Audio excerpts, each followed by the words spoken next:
Stephen Frederick McRae, 63 years old, was last seen on January 3, 2020, around 4 p.m. at 767 Robertson School Road in Tarboro. Mr. McRae is a white male with brown and grayish hair, blue eyes, approximately 5 foot 6 inches tall, and weighs about 145 pounds.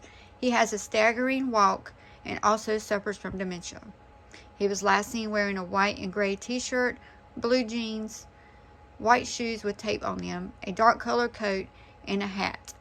He frequents the areas of Princeville, Tarboro, and South Rocky Mount. Earlier in the day on January 3rd, 2020, a friend went by to check on Mr. McRae and was going to take him to pay some bills, but he decided not to go. Later that day, he contacted his mother and told her he was not feeling well. That's the last time anyone had seen or heard from Mr. McRae.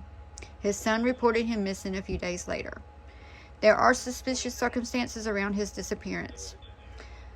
On January 3rd, or the morning of January 4th, it was 59 degrees and rainy, with rain sometimes heavy and gusty winds. It just didn't make sense for someone to just walk away willingly from their home with nothing but the clothes on their back in January and in the rain. What is even more suspicious is Mr. McRae's debit card had been used multiple times just after he was reported missing. Here's more information on that suspicious event. A couple weeks after he went missing, his debit card got used, right?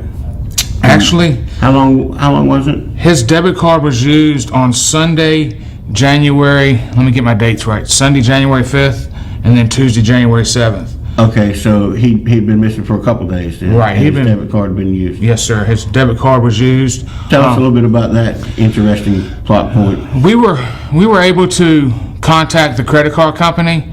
It takes a while to go through the process of getting paperwork done. When we got the paperwork back, we were notified that the person had used the debit card at different ATMs through the county and also in Nash County. When we went and got those pictures, we were able to determine that the person using his credit card was a Brittany Matt Gray. Same last name. Yes, sir. That's his daughter. That's his daughter. Oh, Okay. wow. So his daughter's using his debit card a couple days after he's missing. Yes, sir. How did that? Well, we have her mugshot. Tell us how that ended up. She was arrested and charged with identity theft and several other obtaining property by false pretenses by using his card without permission. That was Lieutenant Tender with Edgecombe County Sheriff's Office, appearing on the WHIG K-Files, which is part of Team Cold Case. On March 1st, 2021, the cases against Brittany were dismissed for the time being per court records. The disposition reason was that the victim was missing, a civil alert was canceled, and the cold case unit is attempting to locate the victim, so for now it's impractical to prosecute.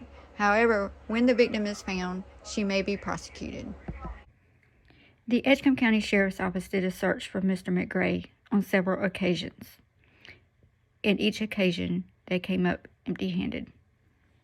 We were talking yesterday, and you were telling me about everything that you've done to try to find this gentleman, and I thought it was fascinating how much work y'all put into it. So can you kind of tell folks everything that y'all have done? Yes, sir. We got the call on actually Tuesday, January 7th, around 6 or 6:15 in the evening, about him being missing. We were told that he had some mental impairments that would make us worried that he was out walking around and not know where he's at. So we actually issued a silver alert, which is when somebody has a mental impairment that you issue a silver alert. It's like an amber alert, but it's for people that are that have mental incapacities. We started that night, we were working on it, and then Wednesday morning we went out around 8 o'clock to his area where he lives. His trailer is in a field that is surrounded by woods, swamps.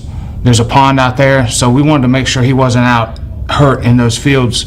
So we had 8 four-wheelers, we had 8 deputies on four-wheelers. We had the assistance of a helicopter that we used for at least 3 days. We also had people walking the ditch banks. We walked where his residence is. We were told he walked to Princeville, which is probably about a 5 or 6 mile walk from his residence to Princeville. He would walk to the store, and he'd also walk to the dollar store. So we covered that whole 5 mile area by air, land, with four-wheelers and vehicles riding around, and we just We did everything we could for 3 days, unable to locate anything. We went back out there the following week and did it again. We wanted to make sure we didn't miss anything.